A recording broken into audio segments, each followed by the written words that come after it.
An unidentified body. A hidden code. A single phrase, tamam shud.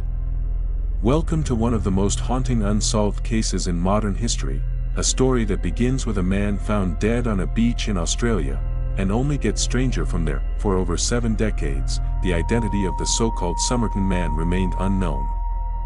No name. No relatives. No definitive cause of death. Was he a spy?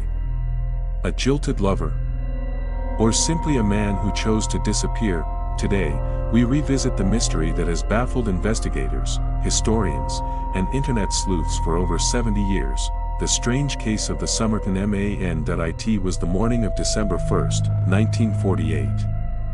On Somerton Beach, just south of Adelaide, Australia, a well-dressed man was discovered lying against a seawall. He appeared to be in his mid-40s, in good health, and oddly composed, almost as if he were sleeping. He wore a suit and polished shoes. No signs of a struggle. No external injuries, but he was dead. No wallet.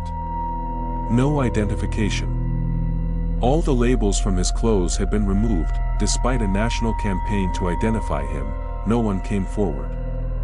And so, he became known simply as the Somerton Man. As investigators dug deeper, the mystery thickened. His pockets contained some curious items: a used bus ticket, an unused train ticket, a comb, chewing gum, cigarettes, and a small box of matches. All perfectly ordinary, until they discovered a secret pocket sewn into his pants. Inside was a tiny rolled-up scrap of paper. On it were 2 Persian words, tamam shud, which translates to ended or finished.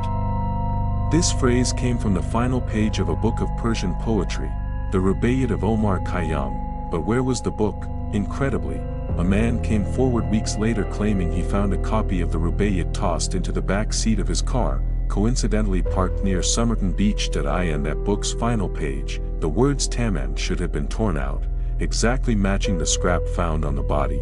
Even stranger, the book contained faint writing visible under UV light, what appeared to be a code.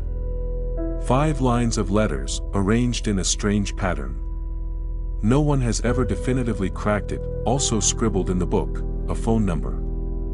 It belonged to a woman named Jo Thompson, who lived near the beach where the body was found. When questioned, she claimed not to know the man, but witnesses noted she seemed nervous. Some speculate she was hiding something. Was he a Cold War spy? Many believe so. 1948 was a time of heightened global tension.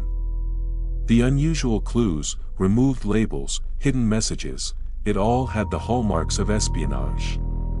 Adelaide was also home to a nearby military testing facility, adding fuel to the theory. Others speculated he was a heartbroken lover who took his own life. Some pointed to Jo Thompson, who once had a copy of the Rubaiyat and reportedly taught nursing and possibly code-breaking. Then there was the toxicology report, inconclusive.